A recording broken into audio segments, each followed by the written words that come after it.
Hello, and welcome to my presentation, Primary Sources in AP Courses, with a look at APUSH, AP Euro, Capstone, and the new African American Studies course, or AFAM. I'm your presenter, Matt Stevenson, at the University of Tennessee in Knoxville, and the Theory and Practice in Teacher Education Department. The purpose of this presentation is to address recent developments in the advanced placement curriculum with an eye toward what is to come. The intended audience here is current and future social studies teachers, that is AP and otherwise. I'm also looking to reach out to mentor teachers, those who are, of course, training our interns and new teachers in order to engage with this curriculum. I'm looking at all classroom stakeholders, including administrators, parents, and students. And of course, I'd like to give a shout out to College Board, that is, if they are listening. The agenda for today's presentation is first to provide some comments on the state of advanced placement in social studies. I want to give a broad overview of what has changed and what has stayed the same. I also plan to give a look to the future with AP Capstone and African American Studies, with a focus on what is happening with the shift in content as well as a shift in structure, what is possible, and hopefully what needs to be done. Starting with the typical AP Social Studies courses, the ones we're typically looking at are the Advanced Placement United States History, or APUSH, AP European History, as well as AP World History. The AP exam is exhausting for all three of these. In all three cases, students will take 55 multiple choice questions in 55 minutes. There is a short answer section, which is 3 writing prompts to be done in a 40-minute writing period. There is a document-based question with a suggested writing time of 1 hour, and a long essay question students must address, which is a suggested writing time of 40 minutes. This means that the total exam time is 3 hours and 15 minutes of work, or ends up being around 4 hours when you factor in the breaks. Those students who get extended time could be there for up to 8 hours. So once again, I very much emphasize that this exam is absolutely exhausting. So one of the first things I want to engage with today when we start talking about the future of advanced placement social studies courses is, why do we put our students through this?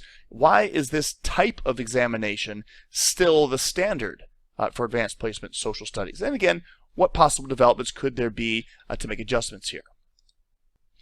Here's a look at the typical DBQ topics for the past years in both APUSH and AP Euro.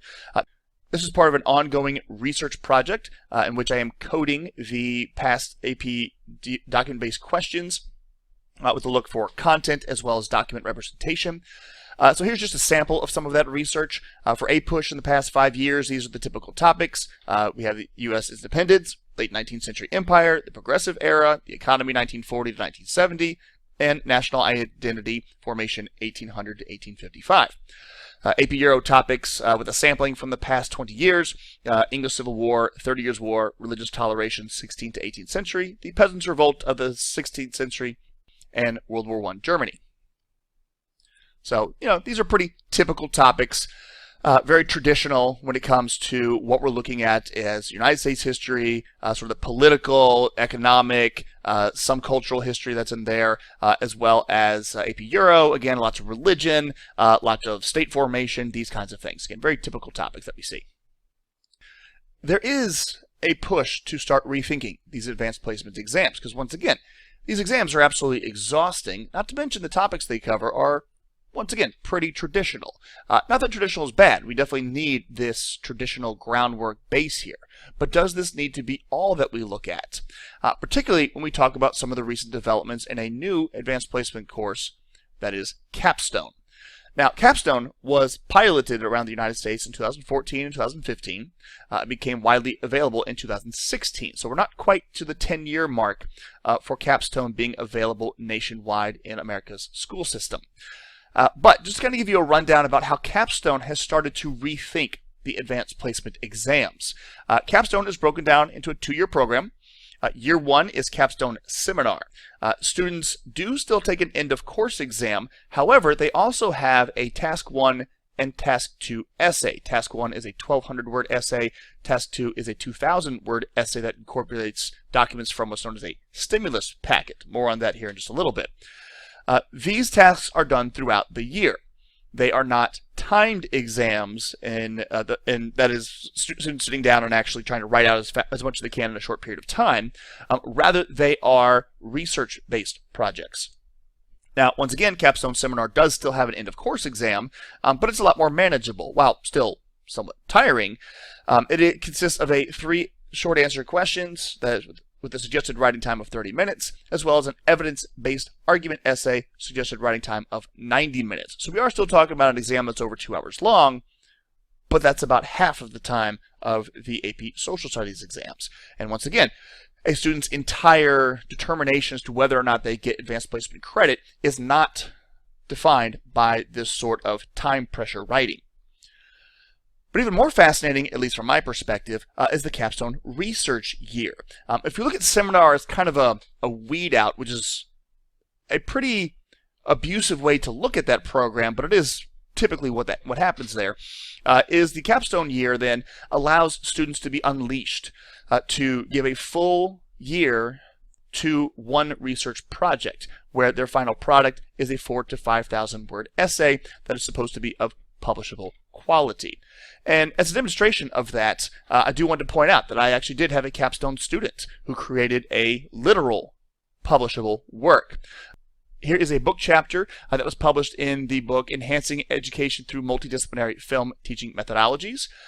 This was a film study that originated from an actual Capstone project and was reworked during her undergraduate year to become this publishable work. And of course, as the co-author, you're going to have to forgive me for this shameless plug.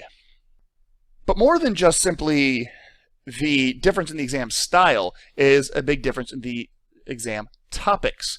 So the end of course exam, once again over here to the screen right, is the past years for APUSH and AP Euro as a reminder for the topics that we're looking at. Once again, very traditional economic, political, and cultural topics. We do have the Capstone Seminar themes, which again are much more broad. So for instance, 2022, the topic was privacy and surveillance. The year before that was sports, happiness, change, perspectives. These are very broad topics that allow students to engage in a variety of ways with this type of material and are not so limited to a very narrow interpretation of what is legitimate evidence and legitimate discussion points. Now, once again, this is not traditional social studies. Capstone is not only a social studies course.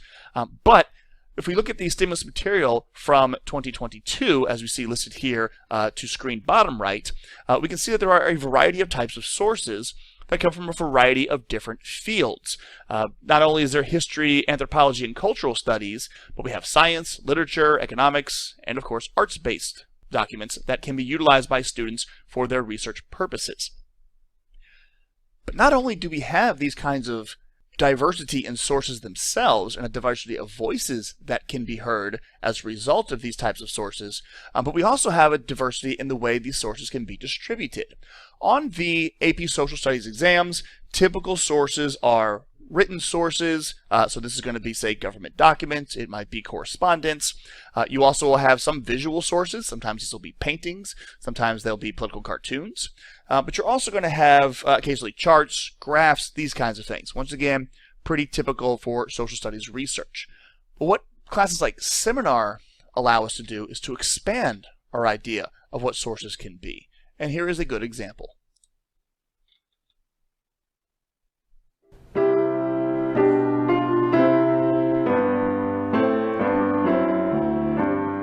It was 1869. We gathered in the city of Tartu for our first song festival, and ever since the song festival has been a beautiful way to express, please, dear Lord, help us to keep our country and our language.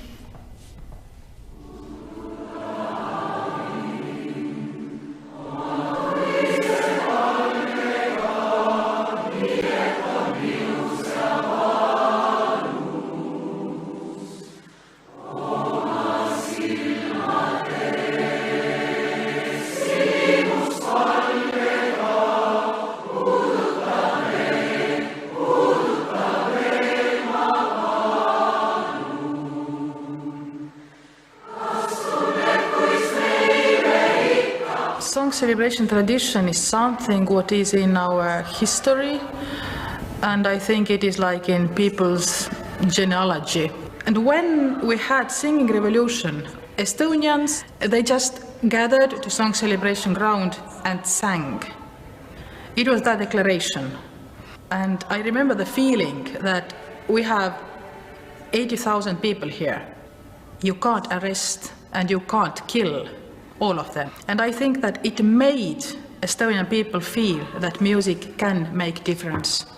And that's why we continue with this tradition.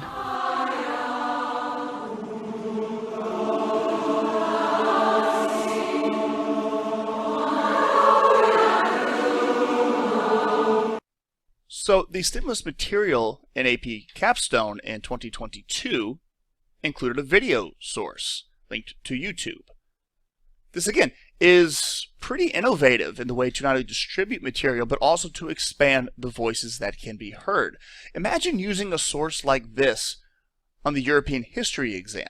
Now again, the structure of the exam does not currently allow that, but if we were to rethink how that exam would work and make it more of a research-based project, imagine the topics in European history that could be covered. So here are just some examples. For instance, this Song of Freedom at the Estonian Song and Dance Festival could be used to discuss nationalism, the Soviet bloc, by extension the Cold War, culture and resistance, right? These are all themes that you will find in the AP Euro course guide.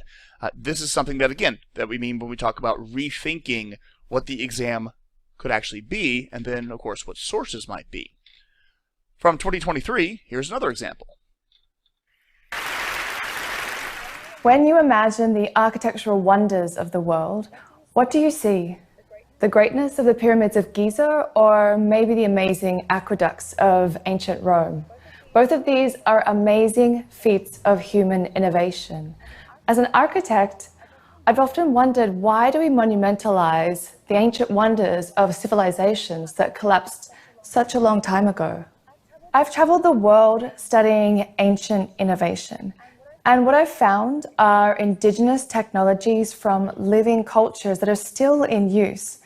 And some of these cultures you may have never heard of. They live in the most remote places on Earth, facing environmental extremes like desert drought and frequent flooding for generations. A couple of years ago, I traveled to northern India to a place overlooking the plains of Bangladesh where the Khasi people live in a forest that receives more rainfall than anywhere else on Earth.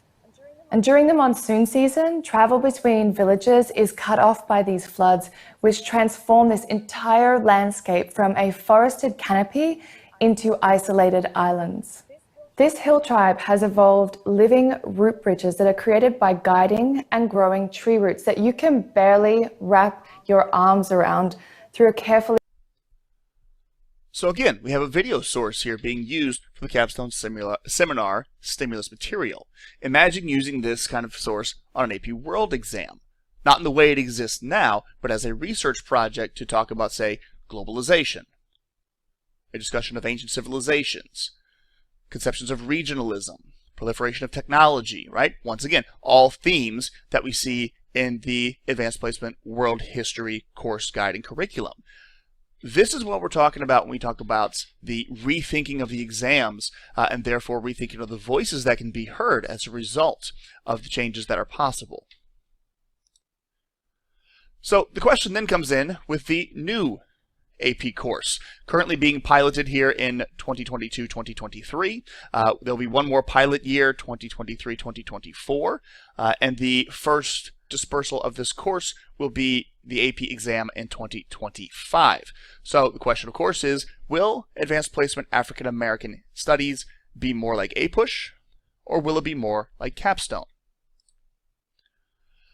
So here's just a brief list of some of the things that we've come up with. Just, again, very short list of what we can hope for with the AP AFAM and what we need to be mindful of with this new course. These are neither ideals nor are they warnings. Certainly this course is very necessary and move in the right direction, but we do need to make sure we recognize, again, what opportunities are here, but also what could possibly happen if we're not careful in the way we implement this course. So some of the things that I certainly would hope for here is that this course, and this is of course how it is advertised, will give more representation to marginalized voices in the classroom, in curriculum design, and of course in scoring. I have been scoring for the Advanced Placement European History exam for almost 2 decades now.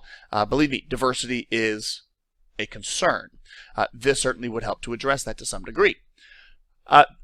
An AFAM course, of course, would give more opportunities for a wider social and economic discussion. At least one would hope for that. This could potentially pave the way for future developments. Think about the possibilities of an advanced placement gender studies course, an AP East Asian course. How about an AP Africa course? African American studies, certainly necessary and fascinating, but where is our advanced placement Africa course? We have Europe. Certainly something worth consideration. And of course, what I'm hoping for more than anything else is a chance to break from the norm of the social studies exam. The social studies exam is one metric by which we can assess students' abilities in this kind of course and with this kind of material. Hopefully, we can use the AFAM course as an opportunity to open that up. But while there's certainly room to be hopeful, there are things for which we need to be mindful as AFAM moves forward.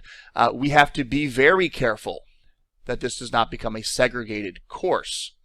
Now, that seems kind of obvious, right? For us in social studies, we look immediately at a course that focuses on African American studies, and we go, oh, okay, this has a danger of having black students who want to study advanced placement going into African American studies, and everybody else going into APUSH. We see that as obvious, and therefore we might be looking out for it. But what about administration? Are they looking out for this? Do they know exactly what the danger is, that this course enrollment could very well demonstrate a greater move towards segregation? That is something to be mindful of. Another thing to be mindful of course, is the AFAM course still going to be dominated by white voices in the narrative? Despite the fact that the curriculum is going to be much more broad here in AFAM than you might have found in APUSH, there is certainly the thought that overwhelmingly, when this becomes a national course, it's going to be taught by white teachers. Now, that is not a bad thing. Right? I don't want to fall into the purity fallacy, saying that only black teachers can teach about black studies. That is not the intent of this statement here. But we do have to be careful if we are going to have an overwhelming representation of white teachers in the classroom. Are they going to be able to adjust the curriculum as necessary to meet the needs of this course? Or are they still going to be speaking from purely white voices and continue to dominate that narrative? It's just, again, something to watch out for. And of course, the combination of those two is AFAM simply going to become a portrayal of a, quote, alternative history to APUSH? Once again, this could be the issue of segregation. This could be the idea that there's going to be one version of history for African American studies and another version for everybody else. That is something that we should not see these courses in conflict, in other words. That's kind of the warning that I'd like to say to be mindful of here. That we don't split these courses as if they are distinctions. They should be supplementary courses. That's something certainly to be mindful of as we move forward. But one thing that the AFAM course gives us opportunity is, once again, to hear from more voices. So part of the research process of looking into the College Board exams from the past couple of decades involves the types of documents being used in their document-based questions, their DBQs. We've already talked about a little bit how this is shifting with the capstone course because of the accessibility, using videos, using a lot more art space, these kinds of things. But here's an example of some of the documents utilized in the advanced placement courses, social studies, in the case of APUSH over the past 5 years, or a sampling from the AP Euro exam from the past 20 years. Once again, this is sort of the coding element that we look into race, as well as in the class or power status of the authors, in order to get an idea of the type of representation. So of 35 total documents examined in the DBQ of the past 5 years for APUSH exams, 31 of those documents came from authors who identified race was white. 3 came from authors who identified race was black, and 1 came from a Native American. Now, this kind of makes sense, historically speaking, given certain time periods, those with access to writing, for instance, especially writing that is going to be preserved, is going to be very limited. I mean, if you're talking about the independence of the United States, the vast majority of black voices are going to be enslaved. Or, if not enslaved, a lot of them are going to be illiterate. Now, also to be fair, a lot of poor whites are going to be illiterate during that time period. So we are going to get an overwhelming document representation from government officials and from educated populations that is going to limit the voices that can be represented. Same thing with Native Americans. While there may be educated Native Americans at various points throughout American history, often their voices are marginalized and silenced, particularly when it comes to government, when it comes to economic issues, which these exams tend to cover. AP Euro is interesting. One of the codings that we did with this one, again, it comes with the class or power status of the author. In 45 documents sampled, we found that 23 of them came from government or royal officials. So this could be an actual royal proclamation. It could come from a member of parliament, depending on what country you're talking about, of course. It could come from a cabinet member, somebody specifically representing the government. 13 of the sources sampled came from challenges, typically, to that government. So reformers, it could be radicals. Not all, but the majority of them were published in newspapers. So it could be, say, radical newspapers commenting about the issues with the government, or from pamphlets, something along those lines. 9 of the documents sampled came from nobility or from church officials. So again, just kind of gives us a broad representation of what we're seeing here from some of the sampling as we continue to code for advanced placement documents and DBQs, which kind of makes AFAM look long overdue, if for no other reason to, as we said before, give voice to typically marginalized groups. So here's another example of what AFAM could be doing and APUSH is not doing.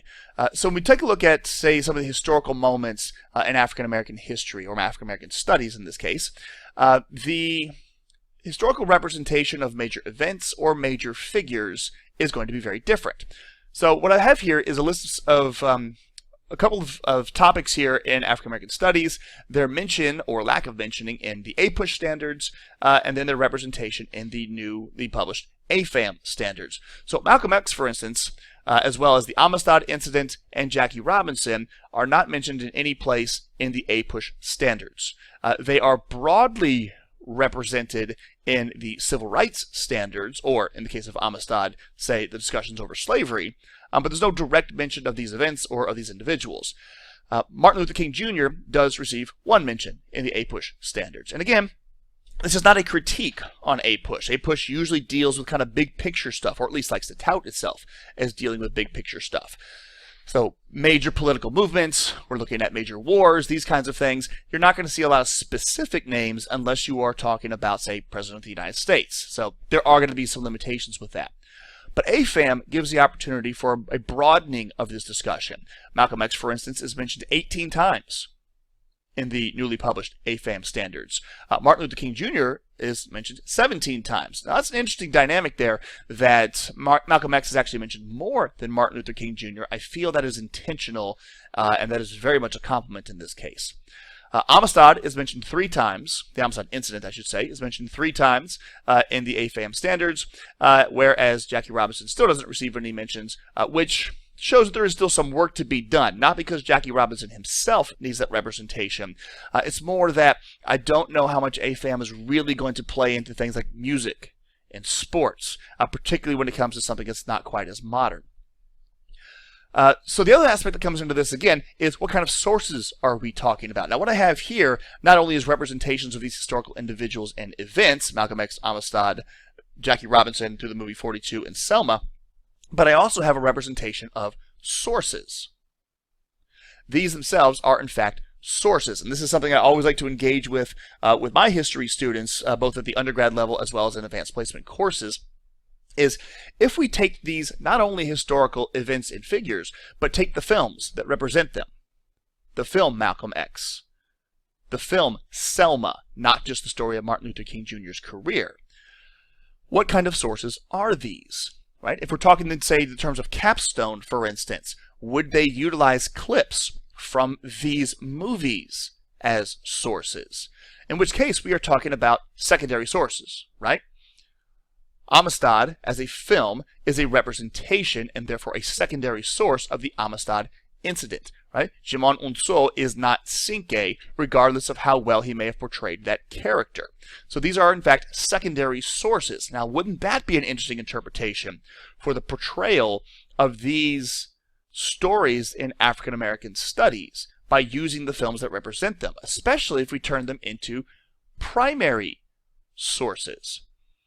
The question I always put out there towards students is, how do we take these films and turn them into primary sources? And for pedagogical experts such as those who are probably listening to this presentation, that's a pretty quick answer, is you can never make these films primary sources of the events they are depicting, right? 42 is not a primary source of the life of Jackie Robinson. These films, however, are primary sources of the time in which they are produced.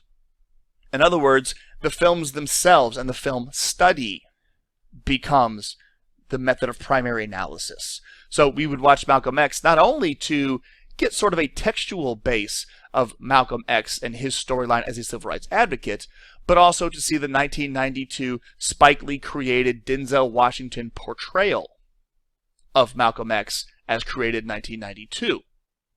This is falling more in line with the capstone idea of a representation of a historical event that has multiple layers of interpretation that are put into place. Watching the film Selma to discuss the civil rights era of 1965 as reflected in 2014 film production and interpreted by a 2023 capstone audience, 2023 African American Studies audience. And this is where we look at what AFAM looks like now. Again, it is still in its pilot program. We are in the first year, 2022-2023 school year, where the African American Studies program is only been rolled out in 60 undisclosed schools throughout the country. The course curriculum has been released as of February of 2023, and it has been announced that hundreds of more schools will continue the pilot program for the next school year, 2023 to 2024. It won't be until the following year, 24 to 25, that the course will then become publicly available to any to any school system that wants it, and they will have their first actual AP exam. But what the AFAM class looks like right now, during this pilot program, is it still a research-based course. There is no end-of-course exam yet. Again, to repeat, they said that they are going to have their first end-of-course exam in 2025. But do we want that? Is that what we're looking for? Are we going to be shaping this course to look more like capstone, research-based? Are we going to make this course look more like APUSH, end-of-course exam, pressure-based? You can clearly tell by the way I'm presenting this which side I prefer. But the one that kind of gives me the most hope here, and that's sort of an odd way to word that perhaps, but is when we look at the current existing AP African American Studies standards, as we can see some of the distinctions in the type of sources that they want to utilize, they want to present in the course. And the standard in particular I want to point to is the standard 4.19. This is the study of Black studies, Black futures, and what's known as Afrofuturism. And a source they actually give here is the Let's Talk About Black Panther and Afrofuturism video, which I have available for you here. As the Black Panther excitement spreads, Afrofuturism is an increasingly hot topic, but it's not new. In fact, it's been around for decades. First named in 1994 by cultural critic Mark Derry, Afrofuturism is a vibrant cultural movement exploring Afrocentric themes through the lens of sci-fi, fantasy, and steampunk. And it's been around for well over a century. But Afrofuturism isn't just sci-fi with Black characters. It's a thematic, future-forward exploration of the experience of being Black, and it crosses platforms, art forms, and disciplines. Edward Johnson's 1904 novel, Light Ahead for the Negro, is about an African-American man who travels into the future and discovers a socialist, egalitarian, post-racist America. The book is widely considered to be one of the earliest literary Afrofuturist works. Profound technological advances in mid-century America, we're talking everything from atom bombs to television sets, gave rise to expanded Afrofuturistic exploration in music, art, and on screen. Musicians like Sun Ra and Lee Scratch Perry were among the earliest Afrofuturistic influencers, in Ra's case, claiming to be descended from aliens and tasked with preparing Earth for its eventual cosmic liberation. This simultaneous reclaiming of both the past and the future is a central theme in Afrofuturism, and one that's taken up in many ways. Just look at Wakanda, an African nation that has avoided the ravages of war, oppression, and colonialism to become the most technologically advanced human civilization in the Marvel Universe. In fact, Black Panther encompasses many central themes to Afrofuturism, such as feminism, alienation, and reclamation. One need only look at their female-populated military force, the Dora Milaje, to see themes of feminism and African culture. While Black Panther is the latest and maybe most visible Afrofuturist movie to hit theaters, it follows a long line of like-minded films, such as Space is the Place, The Brother from Another Planet, Blade, and Afronauts. Music is one of the richest platforms for Afrofuturism, with artists like George Clinton, Jimi Hendrix, and Afrika Bambaataa paving the way for musicians of the 21st century. Janelle Monáe, Erykah Badu, Missy Elliott, FKA Twigs, Flying Lotus, and Outkast are just examples of a few musicians who have imbued their work with Afrofuturist themes and aesthetics. So what's your favorite example of Afrofuturism in film, television, or music? For HitFix on Uproxx, I'm Steve Vasquez. Imagine using this source on the APUSH exam, not just for African American studies, but using it as a discussion of American technology, of American propaganda, of American social and cultural divisions, of American popular culture, and the healing of those divisions through popularity of films like, say, Black Panther and the Marvel Cinematic Universe.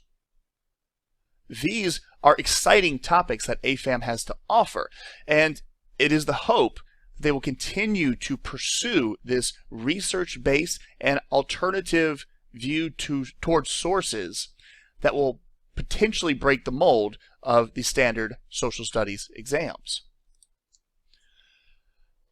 But of course, there's resistance to this. Very famous and very notable, of course, is the concerns that have been expressed by various states. Most notable, of course, is Florida. Florida, as a state, with Governor Ron DeSantis, has made direct commentary on how the Black Studies course is, in fact, against state law. These are just some examples here of the updated courses, the updated course curriculum and guide that have been identified as issues and problems when it comes to the state representation of the African American Studies course for advanced placement. They object, for instance, to issues such as intersectionality. They object to queer studies, Black queer studies or otherwise. They object to groups like Black Lives Matter, as they are seen as anti-government movements. They object to Black feminist thought, which is interesting considering the distinction there specifically of Black feminism, in this case represented through literary thought, as opposed to just simply feminism. Although there's a whole other discussion that has come out relatively recently about Florida making a move against higher education gender studies as well. Things like reparation movements, the Black struggle of the 21st century, all of these are kinds of things that have been critiqued by state governments. And the citation that we have here is the NPR article on Ron DeSantis and the College Board revisions that were made as a result to state objections. So this is the kind of barrier that we see to an emerging, very interesting and potentially very liberating study. But we also have to understand where this is coming from, right? This is coming from College Board. College Board is a corporation, first and foremost. I do believe that the advanced placement curriculum and the advanced placement study courses is a great opportunity for students to engage with very advanced material, not to be held back by other curriculum that they might see at the secondary level, but in fact to advance their interest in studies into particular fields before they have to go to college and start paying for these things. But at the same time, College Board as a corporation is going to do what it takes to get their product distributed. This is where they are going to bow to the pressure of state governments such as Florida, and very recently statements made by governors in Virginia. The questions that come to mind then is, what is next? Is the African American end of course exam scheduled for 2025 going to be an end to this kind of discussion? Is it going to be College Board folding to the state pressures? Is that implementation of an end-of-course exam going to make them more like APUSH and AP Euro? And again, that is not a full critique on APUSH and AP Euro. These are very necessary and very important topics that need to be discussed. But do we really want AFAM to be a mimicry, or even worse, potentially an opposition to courses like APUSH? Is College Board going to continue to submit to intimidation by the states? Once again, Florida is the one leading the way. Virginia doesn't seem to be too far behind them. What about states like Tennessee, which do have divisive issue laws on the books that do have this experienced chilling effect on teachers in our state? Is this something that is going to impact the AFAM course as we move forward? Which, of course, brings the call then to reversing this, quote, cooling effect, the wariness to discuss hot button or divisive issues in the classroom because of emerging legislation out of states like Florida, Virginia, and again places like Tennessee. We do know that College Board as a corporation is known for folding to pressure. Right now they are folding to the pressure of the states, but they will also fold to pressure of other stakeholders, teachers, parents and students, administrators, college researchers, classroom researchers, those who want to see AFAM become something different and to be a mechanism by which we can voice alternative, traditionally marginalized communities through the classroom. Do we want AFAM to follow the capstone model instead? And if we do manage to push AFAM into more of the capstone research-based open opportunity for students to explore their own interests, what could that mean for APUSH and AP Euro? What could that mean for AP World when it comes to expanding the conversation of marginalized voices? What could that mean for the future of advanced placement and College Board courses in our classrooms?